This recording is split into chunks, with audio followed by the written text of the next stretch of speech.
So this is Microsoft outages being reported, but tell us why. What do we understand has happened? Yeah, so we believe that this is something to do with a file run by a company called CrowdStrike. Now, CrowdStrike is what's called an anti-threat company. Essentially, they are a kind of souped-up version of antivirus, but much more specific to not just viruses, but also to monitor traffic that comes to and from your computer over the internet. So we believe that this is something to do with a file called CrowdStrike Falcon, which monitors internet traffic going to and from devices. There was an update to that overnight UK time. An error has obviously been made in that code somewhere, and that's been pushed out to all of CrowdStrike's users. So if your computer is either not turning on this morning or it has turned itself off and shows this what's called blue screen of death, which is something that we used to see quite often in computers 10, 15 years ago, but don't see all that much often now, it is likely that your company, your organization is running some sort of CrowdStrike software that has been affected here. Okay, so Microsoft comes into this how? Is CrowdStrike part of Microsoft? So it's not part of Microsoft, probably with the Microsoft 365 outage, which is some of the kind of software that is there. It's likely that they are running CrowdStrike. But the reason that Microsoft comes into it for most ordinary users in terms of whether or not their laptops or their computers are switching on is simply that it is kind of a bolt on to Microsoft Windows, something that is put in ironically to try and improve security for users for big organizations like universities or news organizations. And basically what happens is when you start up your laptop, it runs that in order to ensure that things are safe right from the get-go, but it's encountering an error and going, actually, this isn't working. So imagine it's sort of like, I don't know, an engine of a car starting up. You need all of the parts to work as one cohesively for the car to actually start and run. But here what's happening is there's a slight error in one part, which is saying, hang on, I can't get the engine turning over. Okay, so it's a cybersecurity measure. It's called CrowdStrike. Many of us will not know or be aware that either our personal or business computers have got CrowdStrike on them, and it is Microsoft services that are being affected by it. Microsoft says it's taking mitigation actions. What does that mean? Probably just means that they're going to be shouting at CrowdStrike, to be perfectly honest, this morning. CrowdStrike What do we also do? yeah, CrowdStrike for their part, they haven't put out anything publicly. I've approached Microsoft and CrowdStrike for comment. Haven't heard anything back yet, although it is early in the morning UK time, late at night US, where they're both based. CrowdStrike have put out something internally to kind of the IT techie world and said that they are aware of the issue. They have engineers working to remedy the fault. Truthfully, if this is affected, I would probably go out and enjoy the day. It's a nice day. Call in sick from work, truthfully. Wait until something is fixed. There are workarounds that you can do, but they do rely on a little bit of tech knowledge, and I will be wary of trying to do that if you're not anything other than an experienced IT Yeah. user. So you can't just, because a lot of people are talking about the blue screen of death with the little sad face on it telling you to restart. Can people restart their computers and try again, or will they be, foxed by this until Microsoft sorts it? You can restart it and try again and run it in what's called safe mode. There is a specific key to press. I don't want to necessarily say that on radio because then you have to get into a whole Too late, set of Chris. You've already said. processes. But I haven't told the specific key, Kate, and that's the Okay. key thing.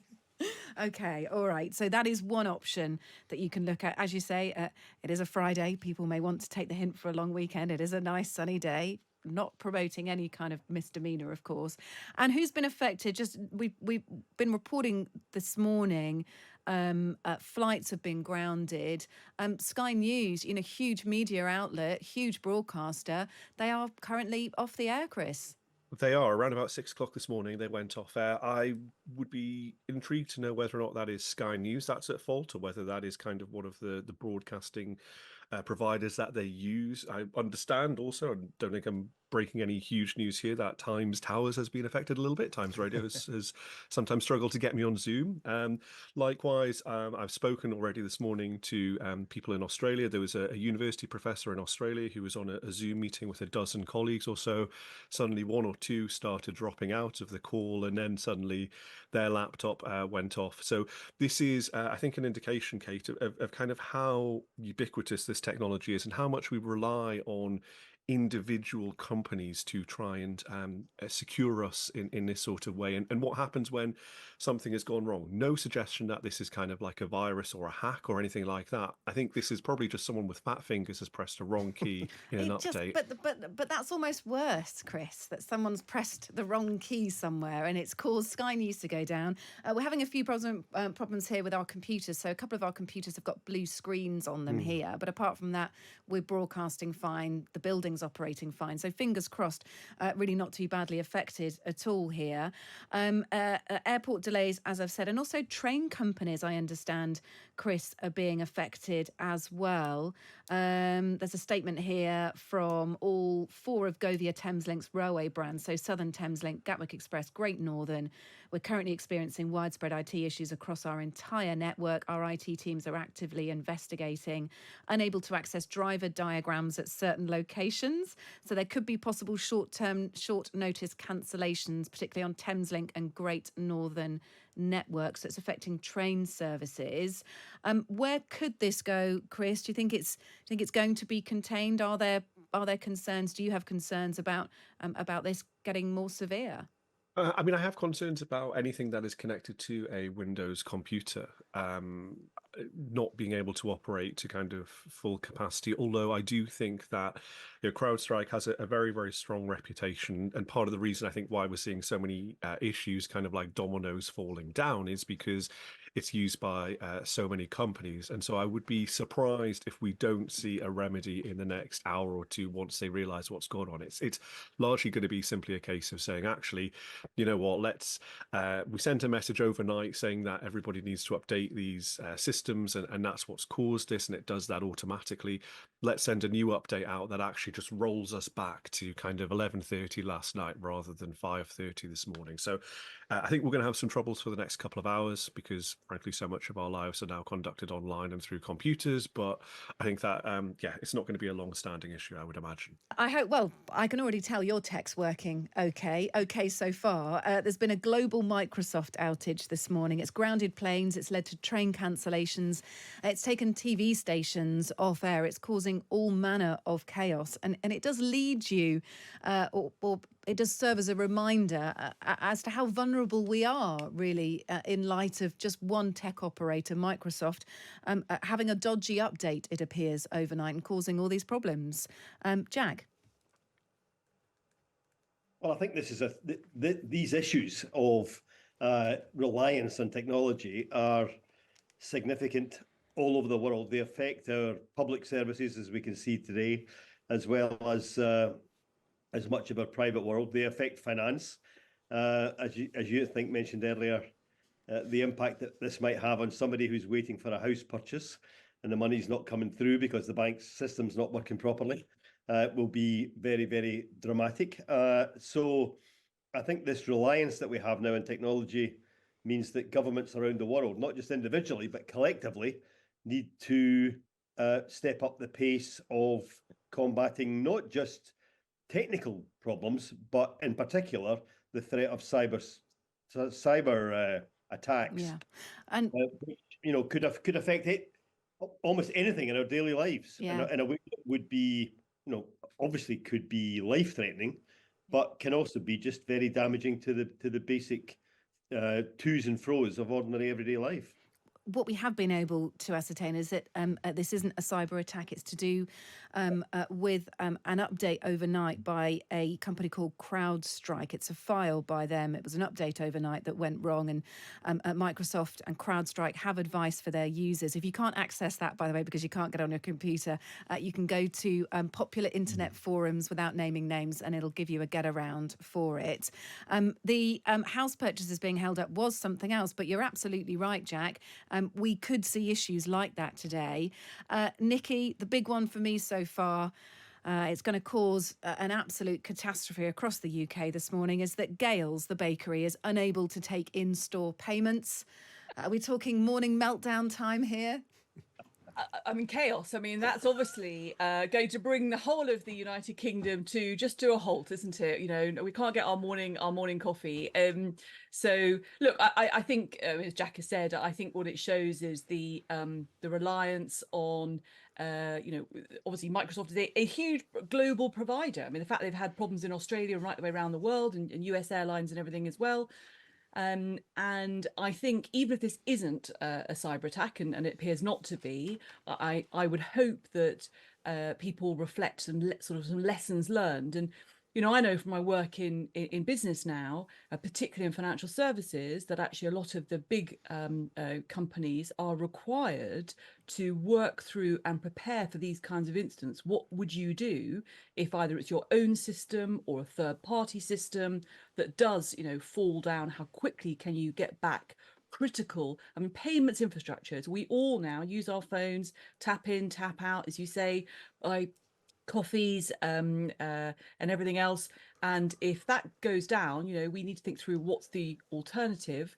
And I was just listening before we came on. I think you had somebody from the travel industry saying that today is scheduled to be the busiest day for UK airports since, I think she said, pre-pandemic 2019. Yeah, she did. It's extraordinary. I hadn't even thought about the kind of busyness of the day, just that people won't be able to get around. And I know that there are queues at Stansted Airport, but flights operating as normal. There are issues over in the United States, though. Two American airlines have halted those flights that are on the ground already. Those in the air will be allowed to complete their journey, but it's those knock-on effects as well that we have to be careful of. It also makes you wonder, Jack, about the fact. I mean, I'm watching Sky News in the corner of my screens at the moment, and they've gone completely kind of 1980, I suppose is the only way to describe it. They're reading off scripts. They've got no graphics on the screen. They've got no sort of scenery behind them apart from hard sets. So there's nothing digital going on about Sky News at all at the moment. I mean, this is where radio surely comes into its own in terms of traditional broadcasting. Have we forgotten to put enough old school measures in place that if our technical and sort of digital side goes, we've got enough traditional ways of still being able to keep in touch, still being able to pay for things? I mean, I'm thinking about cash as well here, which many people call for an end to broadly. Unlike my son, I always carry cash. I have to say, I'm a bit old school in that respect. And there's a bit of me is almost saying hallelujah to the idea that we don't have as many auto queues, and that people have to think for themselves and respond automatically and spontaneously to events, whether that's in the media or politicians or in any other walk of life. But clearly this is really serious. And the reliance on tech internationally in systems that we can't even imagine in our public services, as well as in all of those areas of private finance and so on, it is critical. And I had a very interesting conversation earlier this week with one of the leaders at the United Nations. We were talking about the overall problem at the moment the United Nations has with global security and action on climate change and the lack of cohesion and the division and so on. And he said, the one area where things are actually working in a positive direction is in artificial intelligence, where there's a coming together globally through the UN to try and agree some compacts, some ways of operating, some standards, and that maybe that is the one area where the UN could make a difference at this stage in global relations.